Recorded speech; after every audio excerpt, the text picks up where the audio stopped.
Magandang araw mga boss. After ko ma-overhaul yung dalawang preno ni customer dito sa harapan dahil nga sa naninikit yan, ramdam pa rin ni customer na medyo kumakapit pa itong brake dito sa harapan dahil nga sa yung brake pedal mataas. Pero sa naging assessment ko dyan mga boss, wala na sa brake caliper yung problema, kundi nasa pusrad ng brake pedal. Kaya doon muna ako magpo-focus, tapos irorotes namin itong sasakyan ni customer. Sa pag-adjust naman ng pusrad ng brake pedal, gagamit ka lang naman dyan ng number 14 na open wrench, tapos plier, para ma-adjust mo itong pusrad niya dito sa brake pedal, paikse. Pero bago yon, gamit itong open wrench mo na number 14, luwagan mo muna itong nut na naglalak dito sa pusrad. Hindi mo kasi ma-adjust yung pusrad pag hindi mo niluwagan itong nut. Tapos itulak-tulak mo itong brake pedal para matansya mo yung adjustment na ibibigay mo. Siyempre naman mga boss, sa pag-adjust itong pusrad, gagamit ka nga dyan ng plier dahil bilog itong pusrad. Matigas yan mga boss pag pinihit mo ng daliri mo. Kaya gumamit ako ng plier. Medyo sasamahan nyo lang ng kaunting tiyaga pag nag-a-adjust kayo ng pusrad. Dahil nga sa pag-adjust na ginagawa nyo, halos kakaunti lang yung pihit na nagagawa nyo dyan. At take note mga boss, hindi rin basta-basta ina-adjust itong pusrad. Kailangan i-check nyo muna itong brake pedal nyo kung mataas ba siya, matigas ba siya, o kaya naman malaman mo na dati na siyang may history na nag-adjust dito sa pusrad niya. Ito kasi mga boss, ayon kay customer, may history na nag-adjust ng pusrad ng brake pedal. Kaya pala sa naging pakiramdam ni customer, mataas itong brake pedal niya at matigas pag inapakan. Ayan mga boss, kung makikita nyo, dinidiin ko itong brake pedal niya, malambot na dahil nga sa nagkaroon na siya ng play. Tapos gamit yung open wrench mo na number 14, pwede mo na ngayon higpitan itong nut dito sa pusrad para malak na itong pusrad mo at hindi na siya maiikot. At kung sa palagay mo okay na, nahigpitan mo na ng maayos yung nut, i-check mo ngayon itong brake pedal mo. Idiin-diin mo yan, pakiramdaman mo kung hindi ba sobra yung pagkaka-adjust mo, hindi ba siya masyadong malalim, dapat normal pa rin. Pero mas maganda, ipasubok ko yan kay customer para siya na yung humatol. Ayan, okay na yung ganyan kataas? Okay na daw. Sigurado ka? Oo, kasi mas mataas yan nung ano. Mataas sa dati? Oo, mas mataas yan. Ganun lang ako umapak nun, ganyan lang. Ah, ganun? Ngayon, bumaba na siya, nagkaroon siya ng play. Okay. Kasi kaya di siguro ka umiinit. Kasi no, konting apa ko lang, kapit agad. At para sigurado ako mga boss, pa-start ko itong makina, tapos ikutin ko yung gulong niyan. Dapat hindi siya manikip. O, preno! Ikaw! Preno! Ikaw! Preno! Okay, hindi nagbabago, okay na. Bitaw! Ayan o, hindi na naninikit eh o.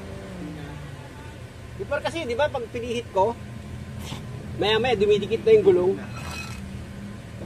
Pero ganun pa man mga boss, kahit na okay na itong sasakyan ni customer, hindi na siya naninikit, pinaroad test ko pa rin yan sa kanya. Kasi nga, sabi niya sa akin, ramdam niya naman kung naninikit pa itong gulong niya. Ito na mga boss, pinatesting ko na kay customer itong sasakyan niya. Pero hindi muna ako sumakay para mawalan man siya ng preno, mag-isa niya lang. Joke! Sabi ko nga, dito muna siya mag-road test bago kami pumunta sa main road.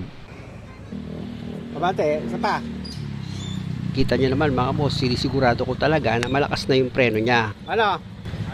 Narinig niyo mga boss, okay na yung preno ni customer. Kaya pwede na akong sumakay at magro-road test na kami. Pero joke lang yan mga boss, yung sinasabi ko. Siyempre naman, alam ko naman okay na yan. Unang-una, bago ko pa hintulutan mag-drive si customer, sa awa at tulong ng Diyos, alam ko na okay na yung preno niyan. Kaya mag-road test na kami.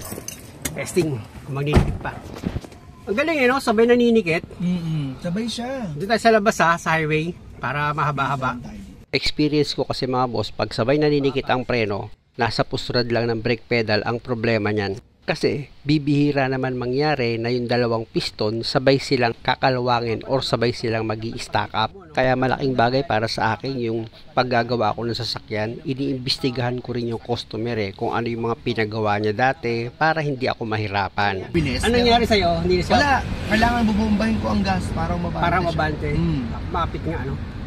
Kung mapapansin nyo mga boss, medyo malayo na yung tinakbo namin ni customer, pero free wheel pa rin itong sasakyan niya, hindi pa rin naninikit itong preno. Tsaka pag halimbawa nanikit na siya, nag-umpisa na siyang nanikit, yung preno niya matigas na. Wala na, matigas na siya. Dyan, sa ano? Dito. Kasi talagang konting apak mo lang, wala na, stop na talaga siya. Tsaka pag ganitong nakatakbo ka, binitawan mo yung gas, diba that free wheel lang siya. unti-unti na siya mag-decelerate hanggang mag-full stop siya. Kahit Ah, doon nakaapak sa preno. Nung una. O yan, pag ganyan yan, mabilis siyang babagal. Kasi talagang full stop. pag binitaw mo na yung gas mo, mabilis ang bumagal. Oo, mag-full stop siya. At ikaw na preno. Diba? Sabi ko, anak ko, kailangan ko na ito. So dito, testingin natin dito. Dapat maninikit siya. Hindi dapat ganyan nag-free wheel. O yan, nag-free wheel lang siya eh. Kaya, hindi ka nakagas niyan. Wala akong nasakan. Pero diretso. Yes. oo. Before, talaga Dikit agad. dikit. Mabilis siyang ma-decelerate yung ano niya. Oo. Yung takbo. Takbo niya. Mhm. Mababa talaga agad.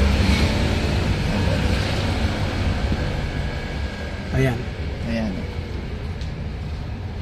Hindi siya nagpo-full stop, diba? Pero pag ano, magpo-full stop siya pag Pero pag ginasal mo, andar.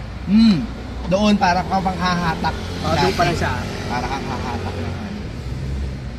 Pag hindi mo na siya, ibig sabihin, pag hindi mo na pa siya ginasan, Hindi siya abante. hindi na siya abante. Ganun siya kadikit. Kaya sabi ko, nako, kailangan talaga. Muli mga boss, dahil sa okay na itong sasakyan ni customer, wala na siyang nararamdaman na paninikit dito sa preno niya. Unang-una, mahaba na rin yung tinakbo namin, kaya maraming salamat sa panonood. Sana nakakuha kayo ng idea at kung maaari, huwag niyo naman sanang kalimutang mag-subscribe sa channel ko. Maraming salamat. Ngayon, Kahit mag-full stop tayo. Okay na? Oo, okay na. Full stop tayo. Yan, tulad yan. Abante siya. maabante. Kaya, yan yung nawala Ah. noon. Sabi ko, alinis lang.